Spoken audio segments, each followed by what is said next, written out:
ہر وقت بندہ دکھی بے چین، ہر وقت زندگی توڑ رہی ہے، دولت کے انبار ہونے کے باوجود پوری نہیں پڑ رہی، کثرت ہے لیکن برکت نہیں ہے، ہر نعمت نصیب ہے لیکن نعمت سے تلذذ نصیب نہیں ہے، تو وہ ایک عجیب اضطراب کی زندگی، بے چینی کی زندگی، دکھ بھری زندگی، مصیبت میں گھری ہوئی زندگی، مصائب آلام کے اندر پھنسی ہوئی زندگی، ایک مصیبت زدہ زندگی کا تصور۔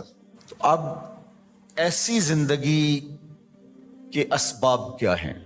علماء نے اس کے 5 اسباب بیان کیے ہیں۔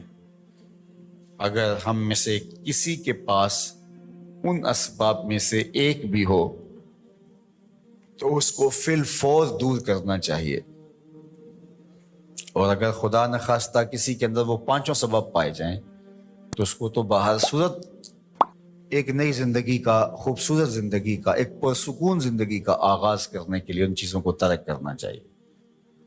پہلی چیز جو بدبختی اور بے کیف زندگی کا سبب و ذریعہ ہے وہ ہے ترک الصلاۃ، نماز کا ترک کرنا۔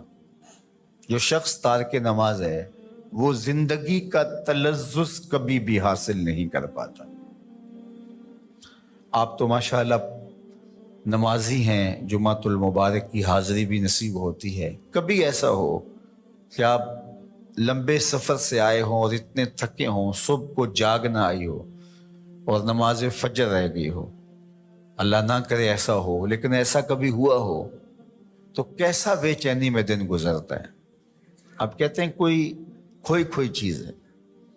اس طرح دن بھر کے سفر سے آئے ہوں، تھکے ہوں، عشاء کی نماز پڑھے بغیر آپ لیٹ گئے تو ہر آدھے گھنٹے کے بعد آپ کی آنکھ کھل رہی ہوتی ہے، چین کی نیند نہیں آ رہی ہوتی، تو پھر آپ کہتے ہیں اچھا میں پہلے نماز پڑھ لوں، اور جب نماز پڑھ لیتے ہیں تو پھر چین کی نیند آ جاتی ہے، حالانکہ آپ تو سو گئے لیکن وہ کس چیز نے آپ کو اٹھا دی اور پھر آپ اٹھ کے بیٹھ گئے۔ تو آپ نے نماز نہ پڑھی ہو اور وہ بھی آپ تھکن سے چور ہیں تو آپ کو چین کی نیند نہیں آ رہی، تو جب چین کی نیند نصیب نہیں ہے نماز کے بغیر تو چین کی زندگی نصیب کیسے ہوگی؟ اور وہ شخص جو 5 نمازیں ترک کرنے کا عادی ہو چکا ہے اور اس کو پرواہ بھی نہیں ہے اس کی، تو وہ کہہ تو رہا ہے کہ مجھے پرواہ نہیں ہے، لیکن اندر سے اس کو کچھ چیز ضرور کاٹتی ہے، اس کا احساس اتنا مر چکا ہے کہ اس کو یہ سمجھ نہیں آ رہی کہ میری بے چینی کے اسباب کیا ہیں۔ نمازی کو تو پتا ہے کہ آج سارا دن بے چین اس لیے گزرا کہ میں فجر کی نماز نہیں ادا کر پایا، رات بار بار میں اس لیے اٹھ رہا ہوں کہ مجھے عشاء کی نماز پڑھنی ہے، اور یہ شعور بھی چھین لیا گیا جس سے وہ تو کہتا ہے کہ آج ڈپریشن ہے، آج فلاں مسئلہ ہے، آج میرا کوئی بلڈ پریشر اوپر نیچے ہو گیا، رات کو اٹھ کے کوئی گولی لیتا ہے اور جو ہے وہ بار بار بلڈ پریشر چیک کرتا ہے، کیا وجہ ہے کہ نیند نہیں آ رہی؟ تو اس کے نیند نہ آنے کا سبب تو کچھ اور ہے، لیکن وہ کچھ اور سمجھ رہا ہے اور دوائی کسی اور چیز کی کھا رہا ہے اور مرض اس کا کوئی اور ہے۔ تو یہ بدبختی ہوتی ہے کہ کوئی شخص تارک نماز ہو، تو 5 گانا نماز یہ شعار زندگی بن جائے تو انسان کی شقاوت سعادت میں بدل جاتی ہے اور وہ بدبختی سے خوشبختی کی جانب عازم سفر ہو جاتا ہے۔ یہ ایک کافر تھا، وہ کہتے ہیں بڑا زور آور تھا، تو وہ یہ گائے کی کھال بچھا کر کے اس کے اوپر کھڑا ہو جاتا اور لوگوں کہتا کہ اس کو اگر ہمت ہے تو میرے نیچے سے کھینچ کے دکھاؤ، میں نے دبا دیا اس کو۔ وہ ہمارے ہاں ہوتا نا، یہ میرا بازو پکڑو اور چھڑا کے دکھاؤ، یا میں بازو پکڑتا ہوں تو چھڑا کے دکھاؤ۔ تو اس زمانے میں وہ کھال بچھاتا اور اس کے اوپر کھڑا ہو جاتا اور کہتا کہ کھینچو، 10 آدمی اس کھال کو کھینچتے لیکن وہ کھال کھینچی نہ جاتی، ان لوگوں کے زور سے کھال ٹوٹتی رہتی، حتیٰ کہ جو اس کے پاؤں تلے دبی ہوئی جگہ تھی وہ رہ جاتی، باقی لوگ توڑ دیتے، اتنا زور آور تھا۔ تو یہ اس کی کہانی ہے، لیکن یہ بتائی گئی ہے سب لوگوں کی، جس کو اقتدار ملے، زور ملے، زر ملے اور کوئی منصب مل جائے تو پھر کہتا ہے بس ہم چوما دیگرے نیست، ہمارے جیسا کوئی زمانے میں ہے ہی نہیں۔ اس نے کہا زمانے میں بندے 2 ہی ہیں، ایک تو اور ایک میں۔ اس نے کہا اگر صحیح چھان نہ لگائیں تو میں ہی میں ہوں، تو بھی نہیں ہے۔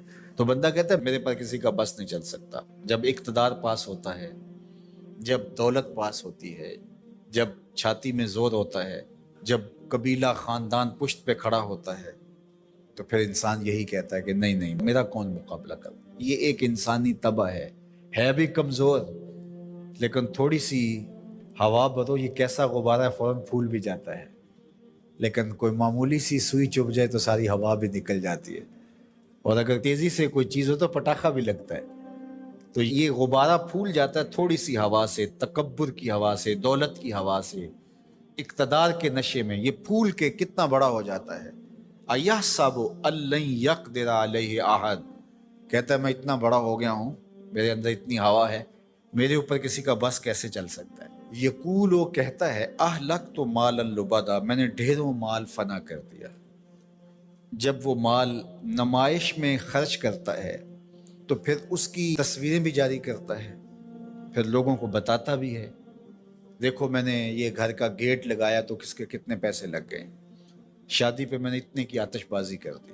پہلے تو کہتا ہے میرا کوئی بگاڑ نہیں سکتا، میں طاقتور ہوں، میں بڑے بڑے ڈاکٹروں سے علاج کروا سکتا ہوں، کوئی مجھے تکلیف نہیں پہنچا سکتا، میرے اثر و رسوخ بہت سارے ہیں، کچہریاں میں خرید لیتا ہوں، تھانے میں خرید لیتا ہوں. کیسے ہو سکتا ہے، میں طاقتور ہوں، میرا اثر و رسوخ بہت ہے. پھر کہتا ہے میں نے فلاں معاملے میں اتنا مال لگا دیا، اتنا مال فلاں لگا دیا. وہ اپنے مال کے فضول خرچ پر لوگوں سے داد لے رہا ہوتا ہے. اللہ اکبر. ایحسب ان لم یرہ احد، یہ اس کی ساری بات بیان کرنے کے بعد اب یہ دیکھیے، ایحسب، وہ گمان کرتا ہے، وہ بھول گیا ہے، فراموش کر گیا اس بات کو.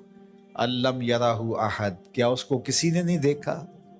یہ اللے تللے فضول خرچیاں، یہ مال کو یوں اڑانا اور نمائش کرنا، میں نے دیکھا ہے یہ مذہب والے لوگوں میں بھی ہے کہ آپ جامعہ کے لیے فنڈ مانگیں تو آپ کو نہیں دیں گے، اور ایک بے عمل ناتخواں ہوگا تو اس کے اوپر ایسے پیسے پھینک رہے ہوں گے.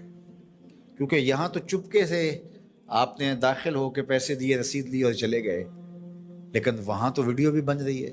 تو وہاں پھر انسان ایسے اڑاتا ہے خوش دلی کے ساتھ. وہ خوش دلی روحانی تسکین کی نہیں ہوتی، وہ نفس کی تسکین ہوتی. حظ روح نہیں ہوتا، حظ نفس ہوتا ہے. اگر اسلام کی روح اور قرآن کا مطالعہ ہماری زندگی میں آ جائے اور قرآن جو بتاتا ہے وہ ہم سمجھ جائیں تو زندگی نور علی نور ہو جائے، ہم پھر اللہ کی مخلوق کے لیے نرم دل ہو جائیں.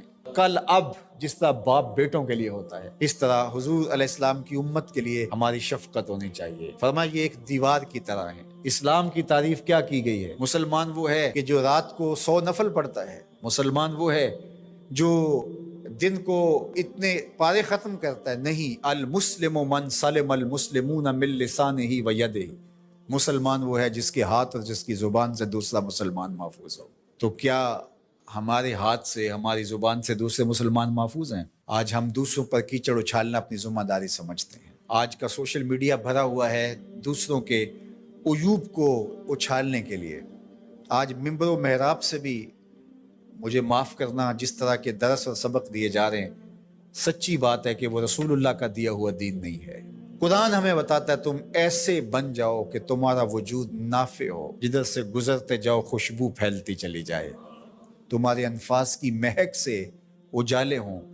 تم فارمی چوزے نہیں ہو کہ ہر وقت اپنے ہی آرام کی تلاش میں رہو، تم لوگوں کو راحت پہنچانے کے لیے ہر وقت مستعد اور فعال رہو.